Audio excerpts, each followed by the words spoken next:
Follow Paddy Power on Snapchat. The username is the Paddy Power, and we promise there won't be any boring snaps about gigs, the weather, or the gym. High summer, high temperatures, high quality racing. Hi, welcome along to the Racing Post Weekend Postcast. I'm Bruce Millington, and I am joined by arguably our strongest postcast team. I say arguably because David Jennings is in it, but Paul Keeley and Frank the Tank Hickey are here as well. Don't worry, DJ, I absolutely love you. Okay, we've got a great half hour ahead of you. Pin your lug holes back, grab a pen and paper. We've got, hopefully, winners and wisdom on the following. Ascot, 4 great races, the highlight of which is the King George. We've got 3 races on ITV from York. There's loads of other stuff on Saturday. We will be having a little look ahead to Sunday, and then we will get cracking on next week. Absolutely phenomenal week. Goodwood and Galway will be getting naps, bankers, long shots and lays from the panel. So, loads to get stuck into, but we'll start at the top being the 340 at Ascot on Saturday. It's the King George VI and Queen Elizabeth Diamond Stakes. 8 runners for now, more of that later. Let's get Paddy Power's show from Frank the Tank Hickey. Welcome back, Frank. Lovely to have you on the postcast again. Thanks, Bruce. Yeah, we haven't much of a clue here in the King George because we're gone 2-1.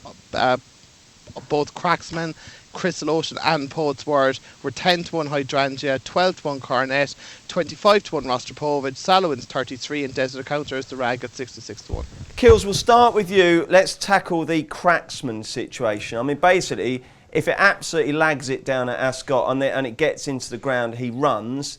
If not, he doesn't. But if you look at the weather forecast at the moment, these kind of blobs of thundery heavy rain are falling over southern England at random, aren't they? So we just don't know, do we? Yeah, totally random. I mean, for the last month or so, we've had the occasional warning, haven't we?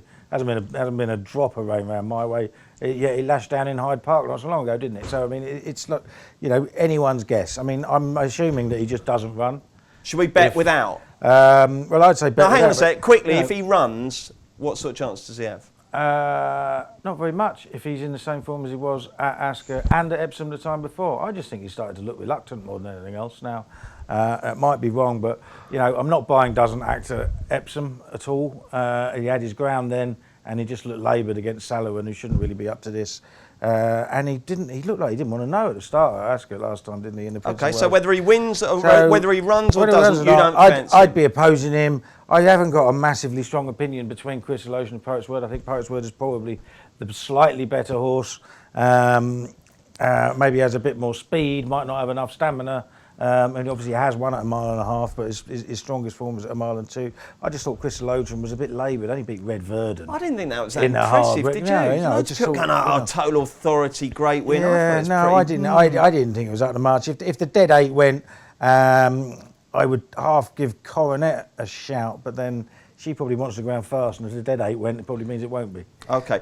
That's not going to be your most confident tip of the day, is it? No. I fancy loads. I fancy loads. Well, excellent. Come on. DJ, are you confident today? Absolutely. Yeah, this is my most confident shout of the whole day. What, the King George? Yeah. You're playing your joker, are you? Yeah, it's not a joker. I just think Crystal Ocean is a good thing. I just don't think he is a flashy horse. I know what you say at Royal Ascot. But it was one of these, like, he just always beats what's put in front of him. I remember when he won his maiden at Nottingham, like, they were all shouting about him beforehand. He beat a cool. He only won by 2 lengths that day. He's never going to. I know he won by 6 at Newbury earlier on in the season when he beat Second Step, but he was still very laboured in doing so. I just don't think he's a bridal, flashy type of individual, despite the way he travelled in the Ledger last year. Like, if you put this into consideration, this horse has been beaten once in his last 5 starts. So since this time last year, he's only been beaten once, and that was by Capri in the Ledger when he traded at 1.84. Like, that Ledger had Stradivarius in 3rd, Rekindling in 4th, Coronet in 5th, and he travelled like the best horse in that race for whatever was it. So 8 and 6 is 14 furlongs for 13 of those 14 furlongs. Just to count them out. Yeah, that was actually quite tricky. That was trickier than I thought when I started it. But yeah, for 13 of those 14 furlongs, he looked like the best horse in the race. Like, I just think everything is in his favour. I'm like Paul with Cracksman. I think he's really starting to think about it. It reminded me of the early days Cracksman when he just about won at Ascot when he beat Permian early on, and he's so lethargic, so lazy this season. It's just, I think it's nothing really to do. I think he's still got the natural ability, but he's starting to think about it.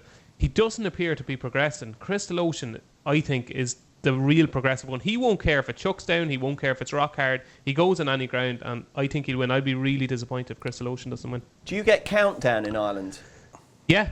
How do you get on with the sums thing if you had to think about 8 and 6? Yeah, I know.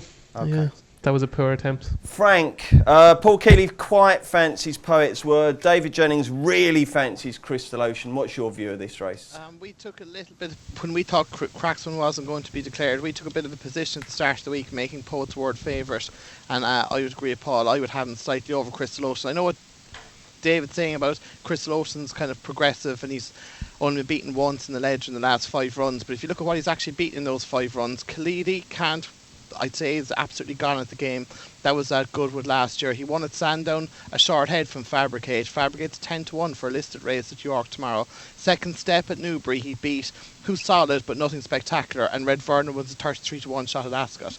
Now, while it is a string of ones next to his name, you kind of say, like, you know, what's he actually beating, and does he deserve to be favourite? But Cliffs of Moher was third and Idaho was fifth at that. Yeah, but Cliffs of Moher was beaten 3.5 lengths, and only a couple of days beforehand he was beaten 11 lengths by Poet's Word. Now, I know you might say the trip could have an impact there, but I think even if you look at the ratings, Crystal Ocean's 122 and Poet's Word's 126, and I think that's about right. Like, Crystal Ocean will have to improve to beat him, provided Poet's Word sees out the 1.5 miles strongly. And on that basis, while I'm not saying Crystal Ocean can't win, I do think that if Cracksman comes out, Poet's Word deserves to be slightly favourite. And I would just about side with him. I think he travels really strongly, and depending on how hard Salowin goes up front, I'm assuming, I don't know, Dave, what you thought about this, that Rostropovich might try and help with the lead, go out in the lead as well, and maybe push Salowin a bit. But if they don't go too hard and this becomes tactical, I think it'll really suit Poet's Word. OK, Frank. Now, Frank, how confident are you? Have you got any big ones for us today? I have a couple, yeah. Good. Right, we look forward to those. The 150 at Ascot is the Princess Margaret Keeneland Stakes. A Group 3, 7 runners, so we already know our fate as far as each way goes. What's the latest, Frank? Yeah, Royal Interventions 15-8, Angels Hideaway 3-1, Scintillating 130, Aquarius 8-1, Chappelli 10-1, and we're 12-1 bar. And Frank, we'll stick with you. Yeah, I'm pretty confident here. I did a bit of I got involved in this race on Tuesday. Luckily, Fairyland came out, and I think Royal Intervention will be very difficult to beat. She was very impressive the first day at Lingfield, even though she was beaten. She wasn't given a hard time, and she was beaten by a horse called Octave, who got a bit of a battering off Sylvester Sousa to make sure she was up. The money was down for Octave that day, but you felt that Royal Intervention travelled through the race that bit better, and she was a filly that was definitely going to win a maiden next time out. She didn't even go for a maiden. She went for a listed race at Newmarket, and she absolutely bolted up. She won by 4.5 lengths. She was really strong at the finish. You got the feeling she's definitely going to win a group race before the year is out. And with Fairyland coming out, I think this doesn't look the strongest renewal, because I think Angels Hideaway doesn't really seem to be progressing, and you'd have to question the Albany form now with the way that Pretty Pollyanna, I know she was fifth in the race, put Main Edition and La Pelosa to the sword the last time, and even then La Pelosa was beaten in a listed race at Sandown yesterday. The one I would be a little bit afraid of is Scintillating. The Rafe, exactly, Rafe mate. I was Beckett. going to wait till you got to this one. This was so impressive first time up. It was very impressive at Newbury, very impressive. It travelled well, but it still needs to step up. This Royal Intervention's well bred. That would be the one I'm afraid of, but I'd be pretty hopeful Royal Intervention will win this. Keels, who's your fancy? Yeah, I'd echo pretty much everything Frank says there, to be honest. She was really, really impressive at Newmarket. You could argue it's far easier to adopt those front-running tactics at Newmarket than it is at a much stiffer Ascot, but she's not a tearaway by any stretch of the imagination, and she could just get her own way and do what she wants in front. Scintillating did look good. She's got to come on an absolute ton to be a danger, though. She might do. She's in the Lowther, so yeah, they obviously think a fair bit of her. But I think Royal Intervention is very much the one to beat. And DJ? Yeah, two things here. First of all, Royal Intervention is the most likely winner, and for Frank's sake, like, he's got a nice price, I'd imagine, and I think she probably will win. But there's just one filly in here who is completely the wrong price, and that is the outsider of the whole field, the Mackin Bullet. I think there's a bit of 18s out there. It's 14s of Powers. It's just completely the wrong price. It should be about 13 to 2. If you go like, she's not sexy because she's from Brian Ellison stable. She made her debut at Carlisle and then she ran at Musselburgh. But if you go back to the Musselburgh race, it was a proper juvenile contest. Red Balloons was second. No Lippy won it. Red Balloons and the Mackin Bullet. The Mackin were so unlucky, both of them. The Mackin Bullet was hampered so many times during that race, and she immediately, I said, this is a proper filly. And she came out next time at Carlisle. Again, not a sexy track, but she absolutely bolted up. She won by 5 lengths, and you kind of say to yourself, probably wasn't a great race. Greenback Boogie, who she hammered, bolted up next time, so it probably was a decent enough maiden. Won at an Epsom race, an auction race at Epsom, won easily, is now rated 78. The Mackin Bullet made absolute bits of her, and there's loads more to come, because Ben Robinson rode her that day, and he was easing down from the half furlong pole. Like, I can't believe she's 18 to 1. She certainly should be a single figure price. She just mightn't be good enough to be right intervention, but I think she's as good as the rest of them, and I think it's a huge price. You made a good case there, didn't you, Kills? Yeah, he did, yeah. That convinced you? Yeah, for once I wasn't sick of listening to you. At last. The 225 is the Porsche handicap. Unfortunately, only 15 runners, but I'm sure all bookmakers are paying 4 places, aren't they, Frank? Yeah, we're 4 places here. Yep. Good man. Crack on is 11 to 2 joint favourite with Escalator. George of Hearts and Carouse for both 6 to 1. Aquarium is 8 to 1. Sam Gold 10 to 1. Muckarar and Ulshaw Bridge are 12 to 1, and we're 14 to 1 bar. Have you got this one sussed, DJ? Yeah, I fancy George of Hearts. I don't think we've seen the best of George of Hearts yet. I know last season the vibes coming from Richard Hughes' place was this was by far the best juvenile he had. I got word before it ran its debut at Newbury that this was top class, and bumped into Besha year that day. Still ran really well. Like, you go through his form this season, and the last twice at Ascot, he's got no sort of run whatsoever. We certainly haven't seen the best of him. And you go back to that race at Chelmsford earlier on the season, where himself and Promising bumped into one another. Like, you see what Promising has done since. She's now rated 100. Now, George of Hearts was giving Promising £8 that day, or was giving George of Hearts £8 that day. But it's still solid form given that Promising is rated 100 now. 92, I think, is very, very fair for George of Hearts. He just hasn't got luck in running. I'd imagine he's going to be at least a 3-figure rated horse by the end of the season, and I think this is going to be his day, because he likes Ascot. He'll just need the gaps to open, but fingers crossed they will. OK, well, Richard Hughes will be giving us the inside word on George of Hearts and all his weekend runners in his column in the Racing Post tomorrow. Do check that one out. Frank, who do you like here? Yeah, I'm actually, for a change, in agreement with David here. I really like George of Hearts. I really fancied him for the Britannia. He was just in the wrong spot in the race where it paid to be handy, really. D'Souza was absolutely masterful in his front-running tactics, and still that day, and George of Hearts was held up nearly last, and he couldn't make up enough ground quick enough. He finished 9th, he wasn't disgraced, but I think it's the Ascot run prior to that really draws you into him. He was second again, finishing strongly.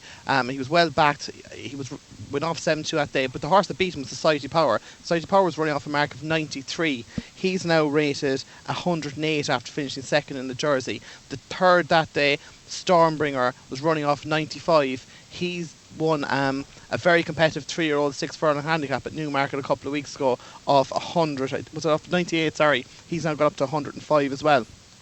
George of Hearts running off 88 that day. It's gone up to 92. He's still on 92. He's definitely well handicapped. It's a very competitive race, but I'd be very disappointed if he didn't finish in the frame at least. But I think he'll win. I think what you have to know too as well is Richard Hughes had a treble at Foss last during the week, so he's in very good form. And if George of Hearts is going to win a decent race, it's surely tomorrow. Kills, do you agree with the lads? I think he's as dangerous as the one I fancy, but it's a 3-year-old handicap. There are going to be lots of horses that are way ahead of their mark, and I'm absolutely certain that Escalator, who's won his last 2, is one of them. It's funny, he was 5th in a conditions race, in a novice race over a mile and 2 at Kempton in March. Cross-Baton won it. Tigre de Terre was second, and he just shaped really, really well there. That was always an uphill task for Escalator, wasn't it? Yes, it was. But he did shape really, really well there over a trip that was probably too far. And then he went on the missing list until last month. And it always looked like he was ludicrously well handicapped. He was running off 75, and he was back from 10s to 4s at Doncaster, and he absolutely hacked up. After the race, Charlie Fillow said he'd hoped that he was going to be his Britannia horse. But obviously he was running off 75. He 12 days later he won off 81 and he absolutely bolted up again. Hands and Hills won by 2 1/4 lengths. He's now on 91, which is the sort of market it needed to be just to get into the Britannia. So Charlie Fellows has known for ages that he was at least that good. The horse he beat, Arigato, he beat by 2 1/4 lengths, literally Hands and Hills very easily. And Arigato got put up £4 himself for that and won at Sandown by 6 lengths yesterday. Absolutely bolted up. Will go up another 10. I think Escalate is a potential group horse running off a mark in the low 90s. You're going to get stuck in, aren't you, Chris? I have got stuck in already Okay. with Paddy Power's 5 to 4 because I can't see him being out of it. Obviously, Crack On is still a horse with loads of potential. He's got to get rid of his tardy starting, though, because he just blew it at the start in the Britannia. And I'm sure there'll be 1 or 2 others in there that are well handicapped as well. But Escalator, for me, is definitely 100 plus. Lovely, excellent, well done. And the other race at Ascot we're looking at is the Gigaset International Stakes at 3 o'clock. It's just the 29 runners charging up that 7 furlong course. Nice and wide open. Take us through the betting, Frank. Yeah, we're actually going to play 6 places here, I think. Excellent. So that's pretty good value if you're looking for an each-way bet. But Maxine's currently favourite at 9 to 1. Flaming Spear and Rip-Off 10 to 1. With Tasm, Burnt Sugar, Firmament, Arbelay, Shade McCoy, El Primo Sol and Sabador 12 to 1. Spanish City 14 to 1. And we're 20 to 1 bar. Keels, who wins this? Not Victory Wave, because he's not in the bloody race. I mean, I backed it anti-post. I could not believe it. He could run off a £3 penalty. Off Don't a care, mark at 90. tough luck, move on. Runs who at wins Newmarket it? instead. Anyway, okay. Right, I had to go through the race again, and I've decided that of the 3 market leaders, 2 of them, Flaming Spear and Maxime, they're running marks in the hundreds. They can't have £10 in hand. They just can't. Whereas Rip-Off can. Without a shadow of a doubt, he won the Victoria Cup already. Last time out at Newmarket, he was beaten 4.5 lengths by Vintager, but that doesn't tell half the story because he never got a run at any stage. He was about 7-8 lengths down when he was finally pulled around the field. He went past the rest with Hands and Hills. The winner's gone up 10. I reckon it'd have been on the heels of the winner. So he's a good £10 well in. 3 years ago, his half-brother, Speculative Bid, won the Victoria Cup and went off 4 to 1 favourite for this race. If you remember, he put his head over the stalls and didn't come out, and it caused a massive furore because he was a non-runner. Oh, yeah, of course, yeah. Because he was declared a non-runner and then was declared a runner later. I think he might redress the balance for the owners and bash the bookies in a more conventional way. I give a little word for a massive outsider in Cold Stare, who I think is better than he's shown so far in 3 runs this year, but you know that is more of a guess than what's a bit of his 66s. Frank, who's your fancy? I think Flaming Spear is a little bit similar to Cracksman, and I think he's left in the hope that there'll be a bit of rain. They were saying they wouldn't run him on fast ground. Now he's declared, so I assume they're going to wait and see if there's a shower. Well, I agree, Paul. He's probably not got £10 in hand. I do think he's capable of winning off a mark of 105. He like if you even look at last year, he came back and he was favourite for this race, and he was beaten 5.5 lengths. But that was his comeback run after being off the track for 6 months.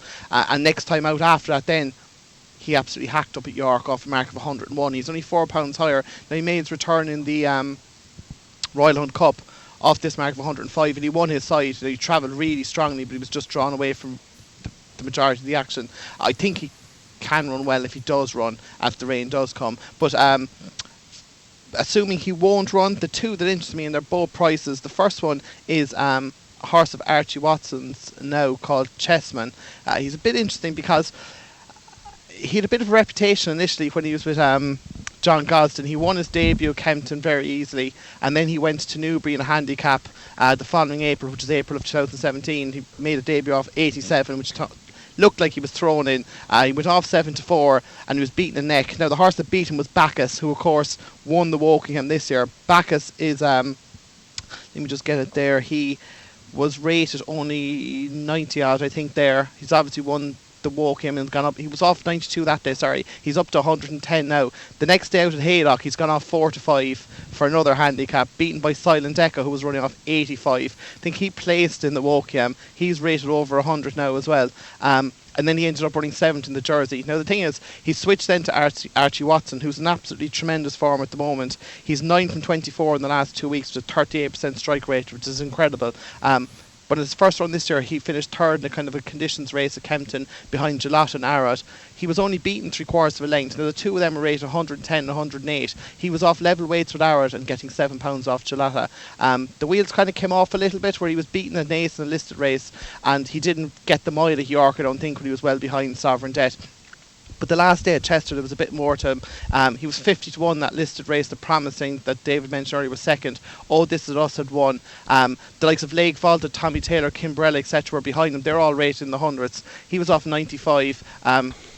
He's £5 well in technically, and I think he's interesting at a price. And What the price other one, have you got him at? I think we're 14, but we're well under. I think there's much bigger out there. And another one at a bit of a price.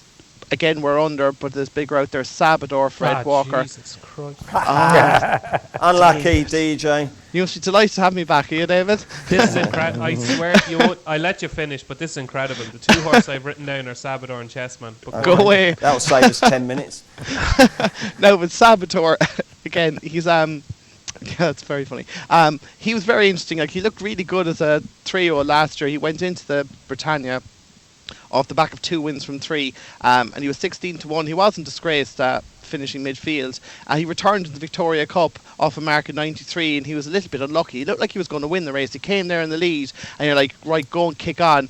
He didn't. He just seemed to need a small bit. Now, he's only beaten 3/4 of a length behind Rip Off that day. Now, Rip Off is running off £9 higher. Sabador is only £1 higher. Now, I went through that Victoria Cup. Rip Off is up £11.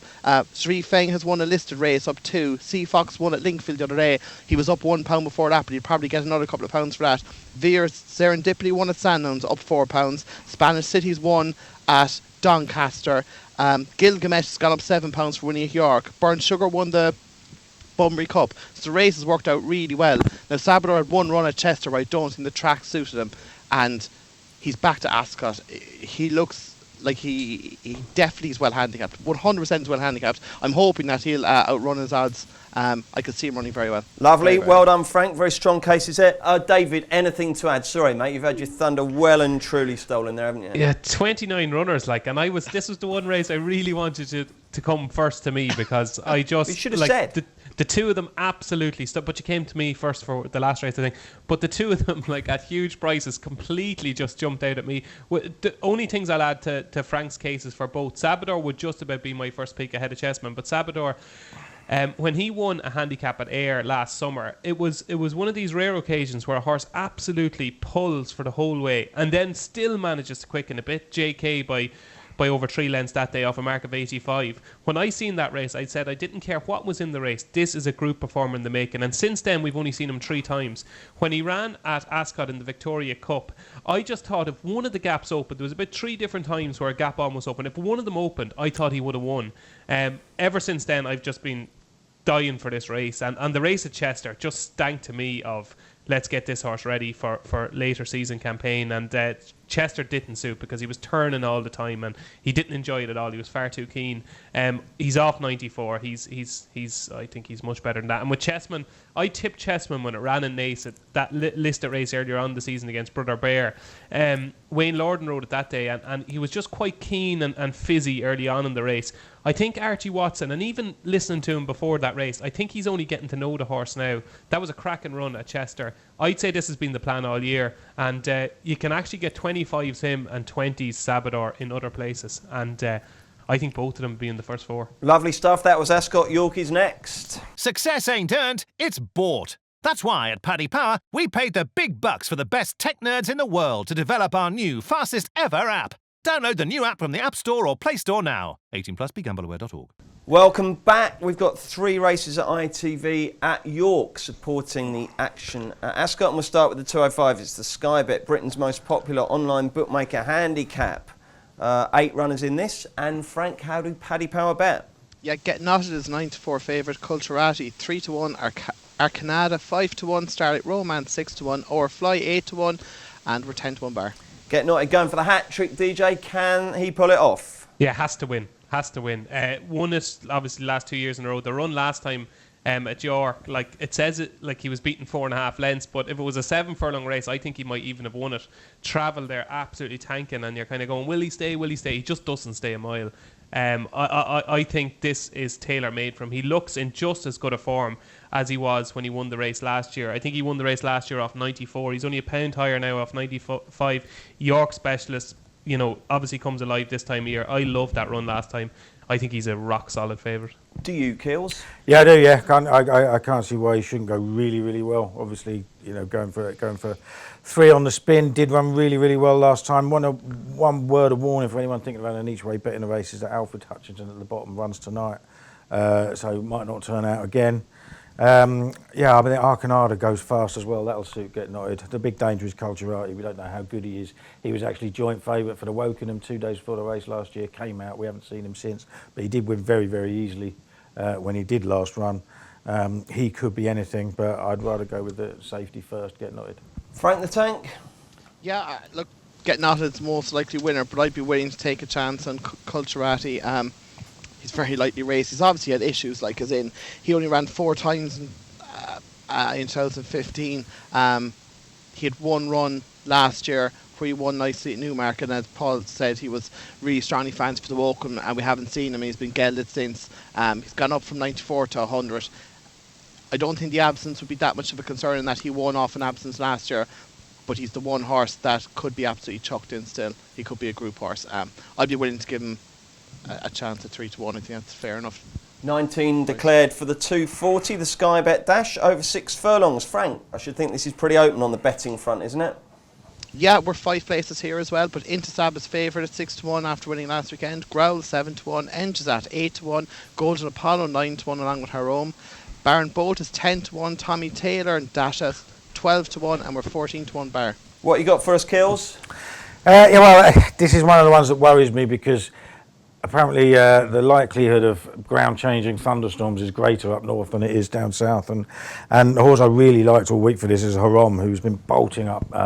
Last 2 times Ben Sanderson has ridden him. He's absolutely bolted up on this course, 3 lengths and 4 lengths, really easily. He got beat here 2 starts ago, but that was in the old Jump Jockeys Derby, Jump Jockeys Nunthorpe or whatever they call it. Like, you know, and he was 3rd. He still ran well, but you know, he needs a bit of knowing. He needs a jockey who knows how to ride 5 furlongs, and he just flies out of the stalls and gets in front and gets into a rhythm. And he ran clean away from him last time.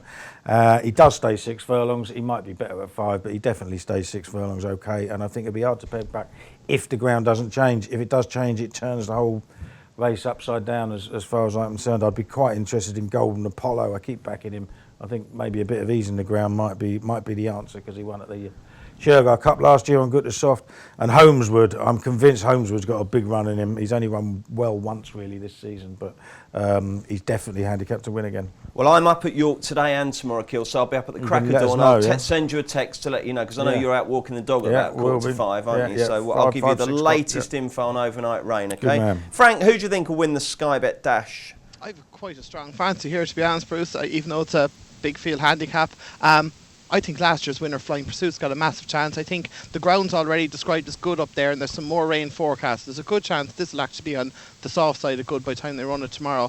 And if that's the case, it's really going to suit this horse. He's been running on like good to firm ground the last 4 times, and he's not really been sighted. But the good thing about it is his handicap mark has gone from 103 down to 94 in that time. Now, if you go back to when he won the race last year, he won off a mark of 90, beating Alkea, who loves York. He beat him 2 lengths very easily on soft ground, and then after that he ran really well. He ran 5th in the Great St Wilfred, beating 2 lengths off 96. He won a Ripon then off 96, was 3rd at York off 101, and 2nd at Donny, beating the neck off 101. He's back, like as I said, he's 7 pounds lower than that Donny run, and as long as the ground has got a soft inscription, I think he's nailed on to hit the frame, and he's a massive price.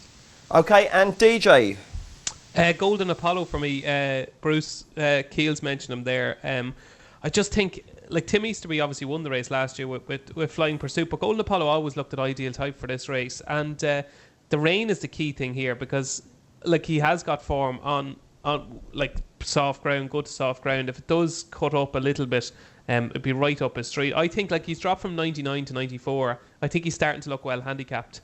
The worry is stall 1, which I'm not sure is going to suit. I'm not 100% sure exactly what the draw bias is at York, but if he does get a little bit of cover, I think off 94, I think he could have a few pound in hand. Golden Apollo. What time will you be waking up tomorrow morning, DJ?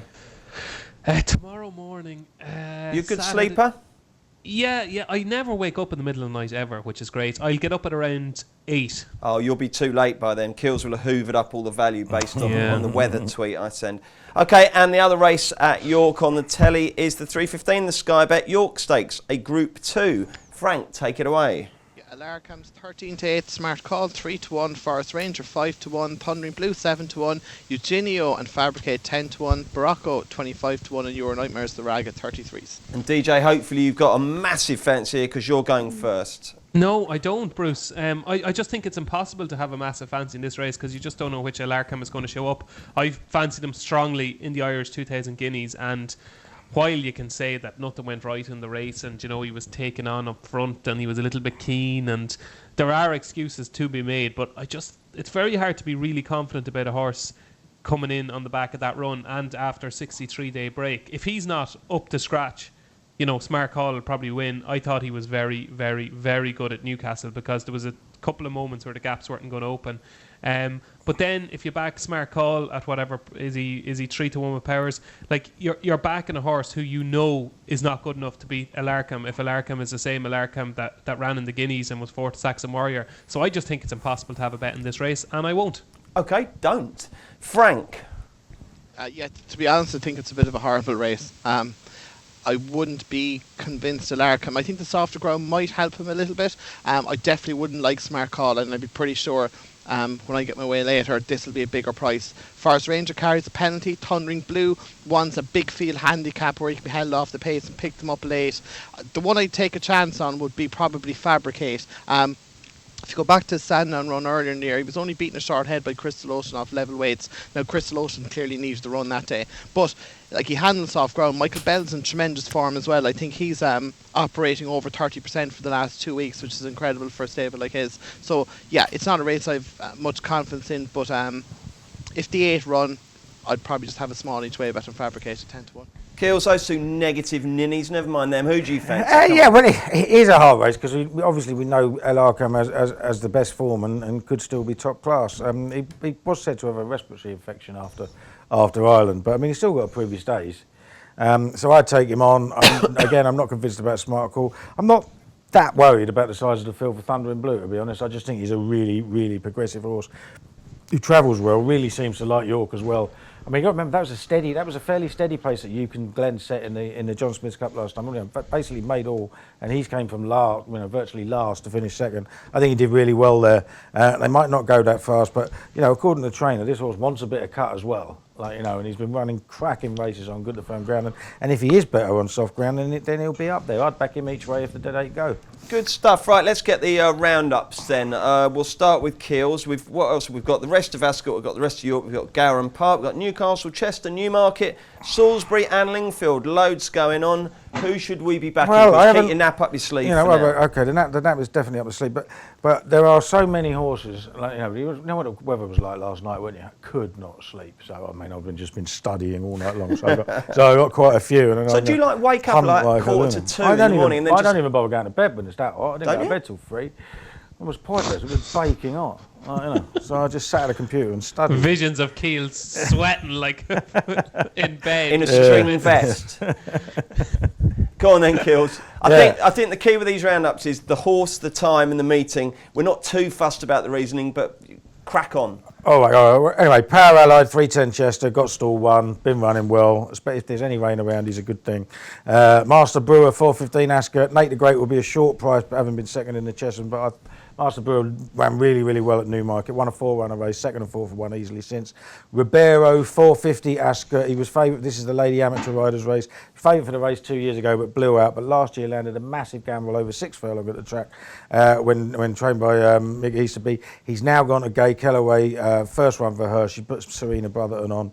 £2 lower than last win at Ponty. I think it'd go well. Arab Moon really annoyed me because I thought he had a massive chance at Ascot this afternoon, but he's been rerouted to York. He's definitely well handicapped. Whether York will suit him as well as Ascot, I don't know because he's an all-weather horse. Which race is that? 425 York. Appointed 5 o'clock York. She won a race last year. She's £2 lower. Just returned to form, banging form with a second at Ripon last time. Victory Wave, who I was moaning about at Newmarket, 325. She's up £9 for a win last time, but she's in a Group 2 at the end of the season. She'll go well. And in the 4 o'clock at Newmarket, Kimmy 5 must be backed. 6th to Foxtrot Lady, but on the wrong side, won his race by 2 lengths. £8 better off a runner-up Stormbringer. I think he'd go very, very close. Okay, DJ, I did mention I'm going to York. My train leaves quite soon, so if you could bear that in mind when you're doing your roundup. I will indeed. Okay, we'll start off in the... get a move on. 415 Ascot. 415 Ascot, Master Brewer. Paul mentioned it already. That was one of mine, and he made a very valid case for it. In the 5:35 at York, and this is the nightcap, Bruce, so it'll get you out. Q Amoro of Michael Dodds and Callum Rodriguez beat Queen Jojo quite impressively last time at Beverley. Queen Jojo came out and bolted up next time. I'd say that was a good maiden. So Q Amoro in the 5:35 at York, and I have 2 for Salisbury, would you believe, in the 7:45 at Salisbury. Midnight Meeting bolted up at Nottingham. I thought that'd win again. And in the final race at Salisbury, the 8:15 Hawkerland got a shocker from Hayley Turner, who is in great form at the moment, riding great. She'd a winner yesterday at Yarmouth, but I just thought Hawkerland was dropped £1 for that. This is a worst race. It was well backed. It made kind of rapid progress down the back to kind of take up the run, and you're kind of going, what the hell is going on here?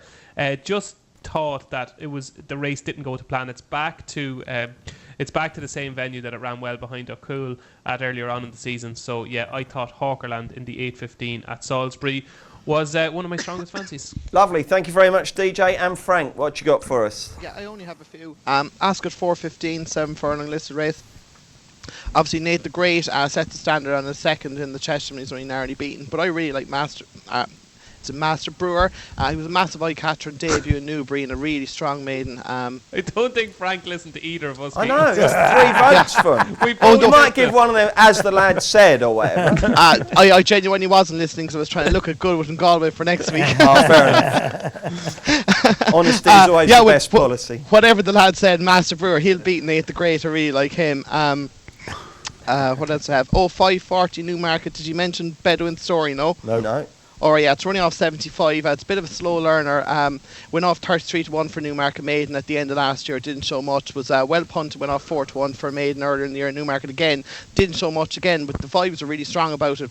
Pre-race, disappointed. Went to Salisbury the last day, dropped from 10 to 7. Was really strong in the finish and beat a nice, well-bred newcomer. Now, on the bare form, it's probably at a fair mark of 75, but I'd be pretty sure this is closer to a 90 horse. Looks really well treated off 75. I think it could progress again now that's after getting the win. And that's all I have. Just okay, great, well done. Thank you very much, lads. That's brilliant. Okay, Steve Palmer, away you go. This will not be beaten. Paul Keeley. Escalator 225 Ascot. David Jennings. Oh, and this will not be beaten. Crystal Ocean 340 Ascot. And Frank Hickey. York 240 Flying Pursuit. Thank you very much, chaps. Fantastic stuff. We will be back in just a moment looking ahead to Galway and Goodwood. Check out Paddy's Rewards Club. Simply place 5 bets of £10 or more across any sport in a week, and you'll get a free £10 bet then next week. T&Cs apply. 18+. BeGambleAware.org. Okay, welcome back. It's Bruce Millington, Paul Keeley, David Jennings, and Paddy Powers. Frank Hickey. Before we get stuck into next week's action at Goodwood and Galway, Kills, you've got one for us for Sunday that will boost our tanks. Yeah, I've got a couple actually, but the most interesting one without a doubt is a horse rated just 55 at Pontefract called Oriental Splendour in the 5:10. If you ignore his 2 first-time out runs over the last 2 seasons at the course, his form figures are 2-1-1-4-3-3. 5 of those times he's run to an RPR of 72 or higher. He's running off 55 for Ruth Carr, who's now in form. Ran well enough 2 starts ago, will win. Let's have the other one as well. 2 at Utoxa Imperial Presence 4:15. Good little race this. 5 of the 7 runners won last time out, but he's been really impressive for Philip Hoggs. I think he'll go in again. And Chase and Charlie hasn't run in this. That's the 3:45.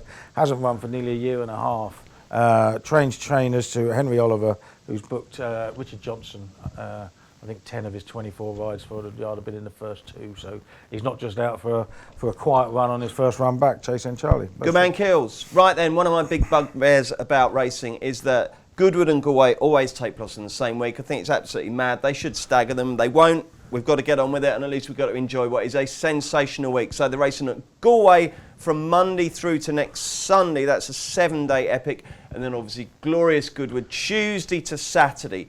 Now then what we'll do Galway first. I want one horse from each of you for the week. David Jennings. Oh God, there's so many. I will give a shout out to Sub Lieutenant, who I think could be different class in the Galway Plate. Bit of 20s with Frank's firm, which is surprising. But the one I'm going to go for is in the Colm Quinn BMW Mile Handicap, the 740 at Galway on Tuesday. It is 14-1 with Paddy Power, and it's a horse called Massif Central, trained by Mick Halford, who ran over mile 2 at Leopardstown last time, and it always shapes as though it's a stayer.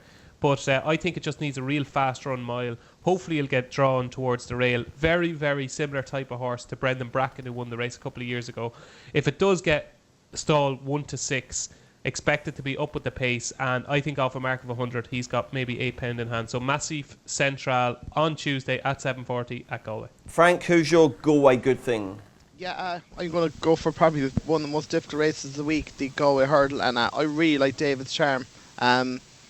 He started off in handicaps last year in Listowel off America 95.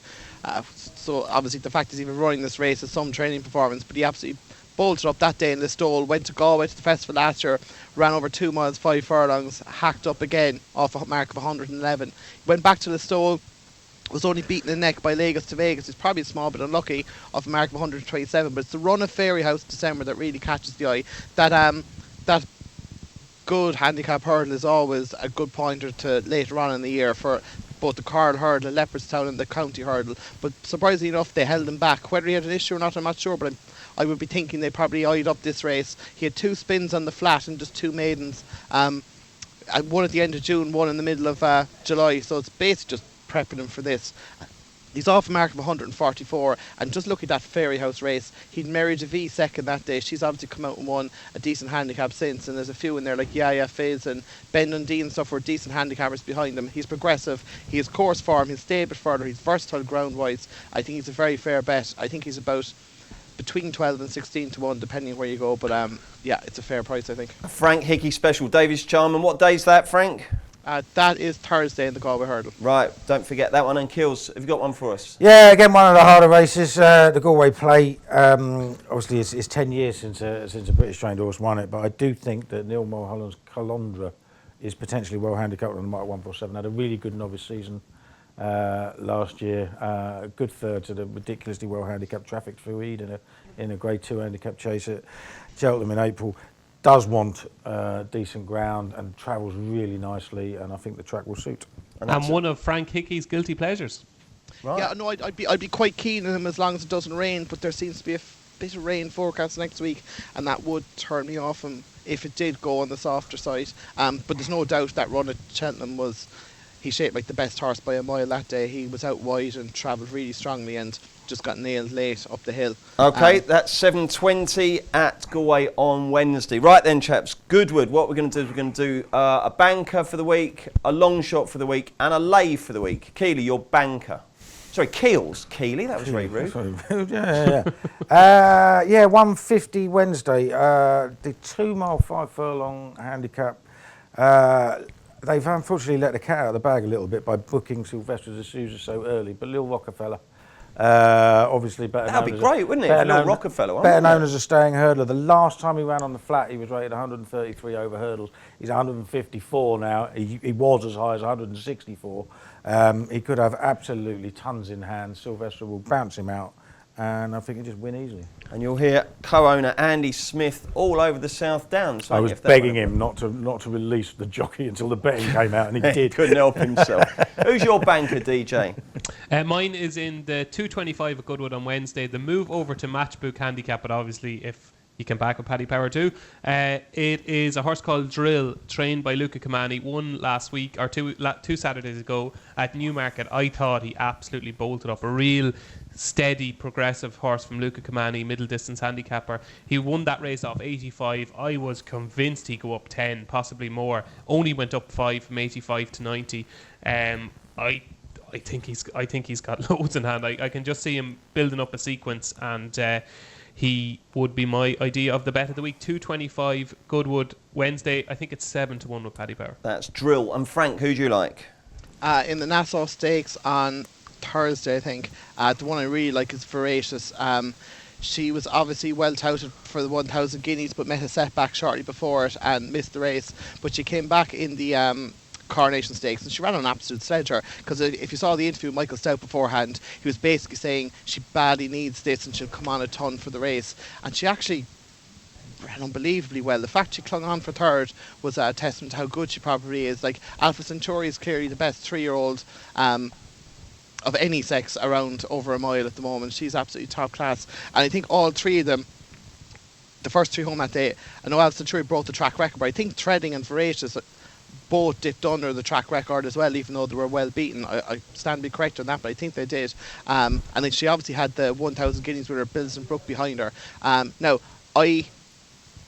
as well as liking her, it's a function of the fact that I really don't like Urban Fox. I think that Curra race that she won, was the Pretty Potty, was a bit of a farce. I think 10 furlongs isn't Forever Together's trip at all. I wouldn't like her at all. But Voracious, I'd be very, very keen. I had a bet on her there a couple of weeks ago, and I'd be tempted to go back in. I see there's still 5-1 about. That's a bet. Excellent. Okay, long shots, Kills. If Frank's mentioned it, if Threading runs in the Lennox Stakes, I think that's quite interesting. Just ignore her run at Newmarket. Why Mark Johnson keeps running there, I don't know. She always finishes tailed off. Could be interesting at price around about 16s. DJ? My old favourite Dutch Connection in the Lennox Stakes, 1-2-1-1 form figures at Goodwood, has won the race before, was second to Tourmore the year before that, and the 16's about there. I think Dutch Connection might win it again. And Frank? Yeah, the Stewards Cup, I'm taking a bit of a punt here. Like, it's obviously the draw could be so important come next week. But Foxtrot Lady is doing nothing but improving, and she's about 14-1 for the Stewards Cup, and I think she's got a good chance. That Newmarket run was very solid, and she's gone up a little bit. She'll have a penalty for that, but Connections won it a couple of years ago with a similar enough type. Okay, and we'll get your lay of the week, chaps. Kills, I think I know who yours is going to be. Can I guess that the three of us will have the same lay? Well, let me think now. We're all talking about Without Parole here. Yep. Yeah, that's mine anyway. Oh, no, mine isn't that. No. Okay, so Kills, just one sentence on why. Quite simple. He can win, obviously, but there is so little between so many of the milers, and I just don't think he deserves to be under 2-1. And you like Beat the Bank there, though? And I like Beat the Bank, yeah. It certainly wouldn't surprise me if Expert I won, but I still like Beat the Bank. DJ, anything to add on Without Parole? Yeah, I just think Expert Eye will beat Without Parole, and just underpriced. I think it is the Bismarck of the beating. And who's your lay, Frank? Oh, 100% Urban Fox in the Nassau Stakes. Couldn't have her at all. Okay, thank you very much, gentlemen. Great to have the team back. Hopefully we can do it all again soon. We've got daily postcasts all next week, Goodwood and Galway, so join us for them. Don't forget, we've got our new regular Wednesday golf postcast as well, with Steve Palmer in action there. That's always worth a listen. We're not too far away from the football. I think we've got the big kickoff postcast next week as well. So postcasts wherever you look. Thank you very much, Frank the Tank. Thanks, DJ. Thanks, Skills. Thank you for watching or listening. Have a great weekend. Follow Paddy Power on Snapchat. The username is ThePaddyPower, and we promise there won't be any boring snaps about gigs, the weather, or the gym.